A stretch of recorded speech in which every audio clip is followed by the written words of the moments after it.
on se pose la question, est-ce que c'est grave? Ou est-ce que j'engendre de la gravité quand je fais ça? Ou si je fais pas ça, est-ce que c'est grave? Est-ce que ça va engendrer la désharmonie, la guerre ou la paix?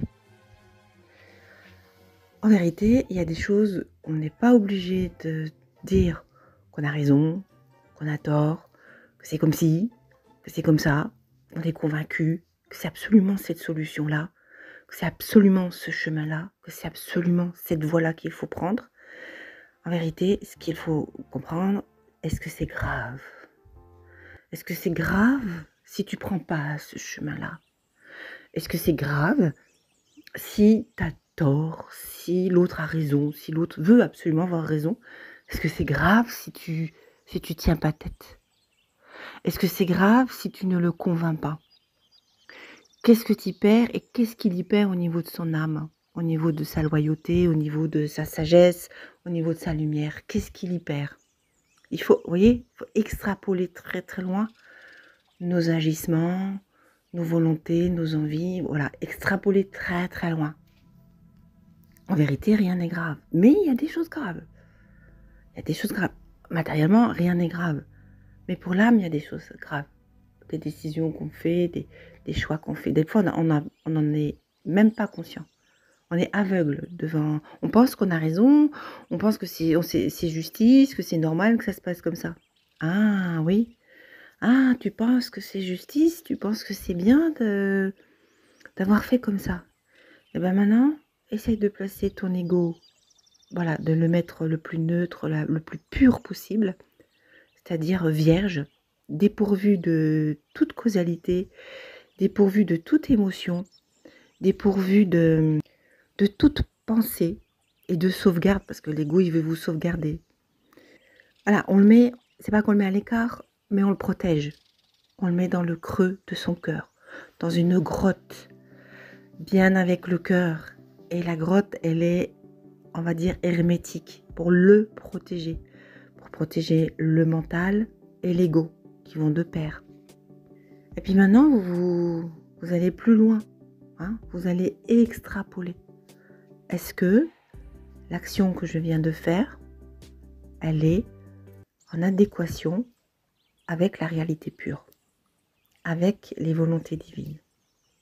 Est-ce que j'engendre la paix ou de nouveau j'engendre la colère, etc. Ensuite, attention, il y a des gens qui sont coléreux, mais parce qu'ils le sont, parce qu'au fond d'eux, ils ne sont pas autrement que coléreux. Mais l'idée, c'est de ne pas engendrer la guerre. L'idée, c'est d'engendrer la paix, de tout calmer, de revenir au point nodal. Oui, oui, le point zéro. Hein, le point zéro où tout est calme, tout est beau, tout est pur. Voilà, l'idée, c'est de ramener la création à ce point zéro, ce point nodal, ce point où tout est en équilibre, comme le cosmos, comme le système solaire. Il faut regarder le système solaire et le cosmos comme ils sont en parfait équilibre. Donc on imagine ce parfait équilibre.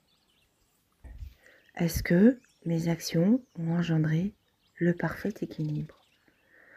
Est-ce que, voilà, est-ce que mes pensées, mes actions, mes réactions, est-ce que ça produit et ça génère le parfait équilibre? Non, non, faire justice soi-même, c'est jamais bon.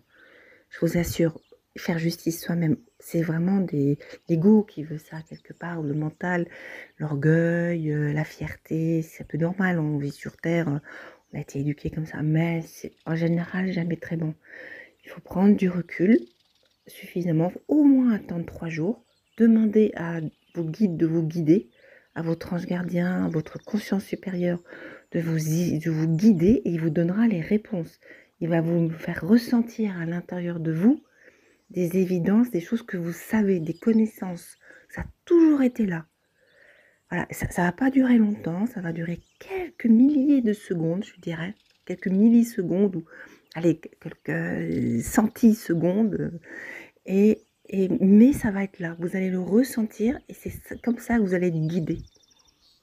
C'est pas que vous allez avoir des flashs, vous pouvez avoir des flashs, mais c'est pas que vous allez avoir un film devant vous, tout évident.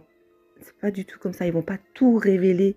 Ils révèlent au fur et à mesure. Et quand on le demande, voilà, quand on demande d'être aligné avec la pure réalité. Et puis, de toute façon, le chemin, il se fait en fonction de ce qu'on vit. Au fur et à mesure des événements, au fur et à mesure de ce qu'on rencontre, des obstacles qu'on rencontre. On peut être soi-même un obstacle. Oui, on peut être soi-même un obstacle. On peut être soi-même, on peut s'être mis dans des situations délicates, inconfortables par nos choix.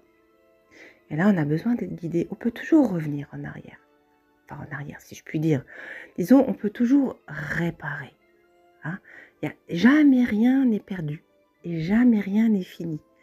Il y a toujours des solutions et elles sont forcément bonnes quand elles sont faites justement dans cet équilibre et dans cette sagesse.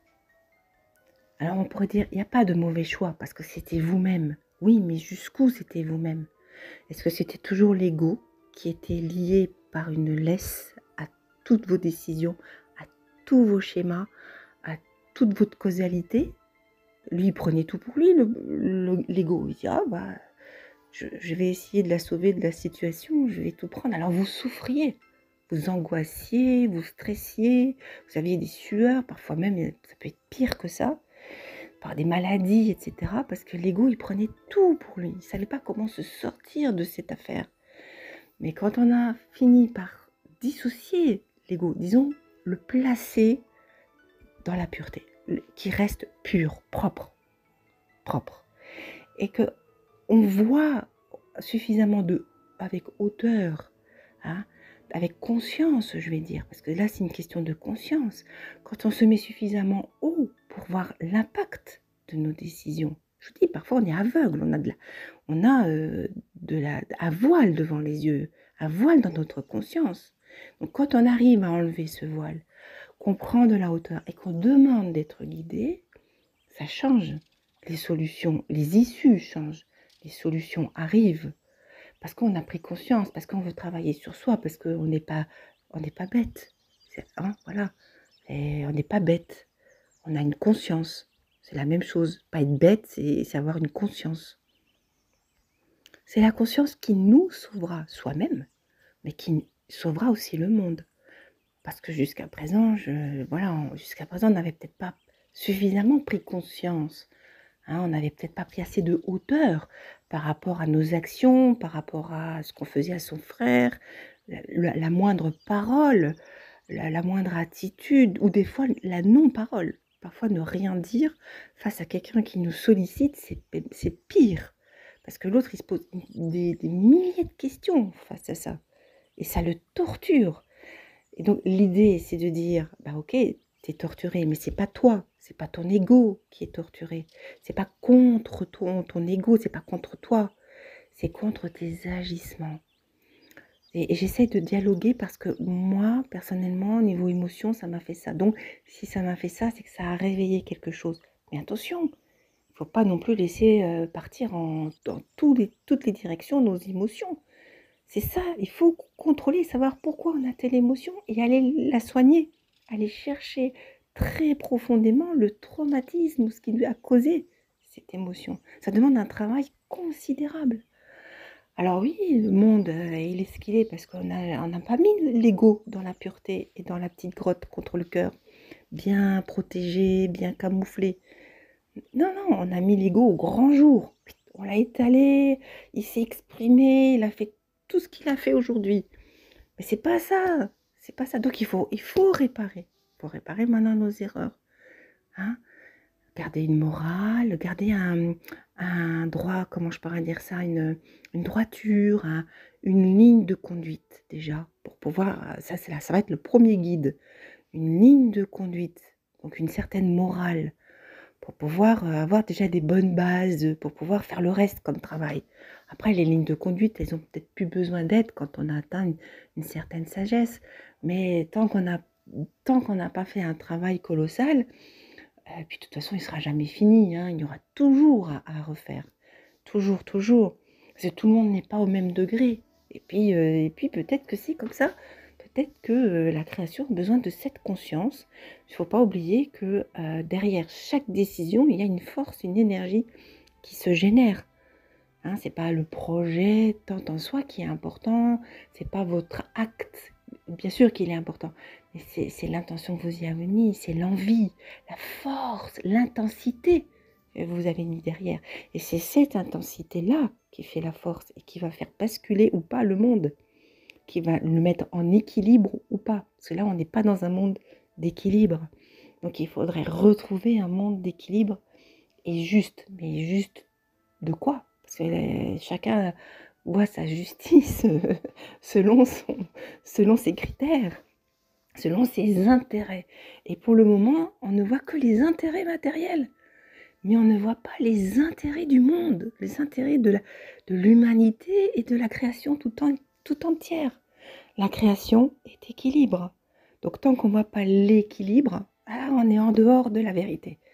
Et oui, qu'est-ce qu'on va laisser? Moi, je suis curieuse de voir. Qu'est-ce qu'on va laisser derrière nous? Chaque être humain a forcément laissé une force, une énergie, a forcément laissé quelque chose. Chaque être humain. Parce que quand il se lève le matin, il se lève pour dire oui à la vie. Qu'est-ce que je vais faire de bien? Même la moindre petite chose qu'il va faire, qu'il va réaliser, s'il le fait avec joie, avec intensité, parce qu'il porte la responsabilité de la vie, parce qu'il a dit oui à la vie, donc il cuisine pour lui, pour nourrir la vie.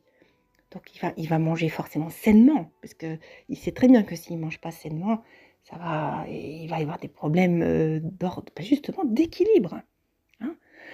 Donc il n'y aura pas un équilibre dans son corps, et puis ça va basculer, il va y avoir plein de choses qui vont se déclarer. La moindre petite action, ça peut être aussi balayer, hein, laver son linge. Pour qui? Pourquoi? Parce que il y a cette intensité de pureté, cette intensité de propreté. On fait propre parce qu'on aime la pureté, parce qu'on veut que ça soit pur en nous, autour de nous. Mais évidemment, autour de nous, ça demande aussi en nous. Bon, je dirais que derrière chaque action, il y a une volonté. Cette volonté, ce désir de vouloir faire quelque chose, mais dans quel but, dans quel intérêt? Est-ce que c'est dans l'intérêt d'un équilibre ou si c'est pour son propre intérêt? Là, c'est ça la question. Quel est le but de notre intention à faire cette action ou à faire ce choix? La paix ou le désordre? Donc pour en revenir à ce désir, à cette volonté de dire oui à la vie, de porter cette responsabilité, avoir cette conscience de l'action, cette conscience que de nos agissements, de notre attitude, des mots qu'on emploie, ça va créer une énergie, comme la semence qui sort de terre parce qu'on l'arrose, parce qu'on lui a donné toutes les bonnes conditions ou les bons substrats afin qu'elle germe. Eh bien, cette germination-là dégage une force, dégage une énergie. Et dans ce monde, dans tous les mondes, c'est le principe là, le principe de l'énergie et de la force qu'on ne voit pas, mais elle est là. Hein. Rappelez-vous la fréquence quand une grenouille chante, les ondes qu'elle laisse sur l'eau. Donc on ne voit pas, mais ça a un impact sur tout, sur son environnement et puis évidemment sur son prochain. Le prochain est très important. Le prochain, ça permet d'avoir un miroir. Ça permet de savoir sur quoi on doit travailler. Sans le prochain, il n'y a pas... C'est difficile de travailler sur soi. On peut déjà travailler sur soi, mais il faut aller au-delà. Il faut aller au-delà. Il faut aller chercher aussi l'autre. Parce que l'autre renvoie énormément. Il permet de travailler sur ses émotions, de travailler sur la conscience, sur ses agissements. C'est trop facile d'être seul, d'être tout seul. Je dis ça, mais il y en a beaucoup qui ne supportent pas être tout seul. Mais ils ne supportent pas être tout seul parce qu'ils sont avec eux-mêmes, ils incarnent la vie et c'est ça qu'ils ont eu du mal. Ils ont du mal à concevoir. Être seul, c'est reconnaître la vie qu'il y a en soi. Et donc peut-être qu'il faut commencer par là. Peut-être qu'il faut commencer par être seul, je ne sais pas si on y arrive. Et ensuite, c'est l'autre. Mais il y a des gens qui ne supportent pas être seuls, qui sont avec les autres, et c'est des pures bontés. Et la pure bonté, moi je suis amoureuse de la pure bonté, de la pure tendresse, la pure douceur. Voilà, ça me laisse tellement attendrie, euh, ouais, amoureuse, abasourdie, en amour. Voilà, j'ai appelé ça en amour, parce que c'est exactement ça. Je suis en amour de ces puretés-là. Donc maintenant, c'est savoir qu'est-ce qu'on va laisser comme énergie derrière nous. Et ça va être toujours une énergie d'équilibre ou des énergies d'équilibre et d'harmonie et de paix. Voilà, c'est pour conclure ce chapitre.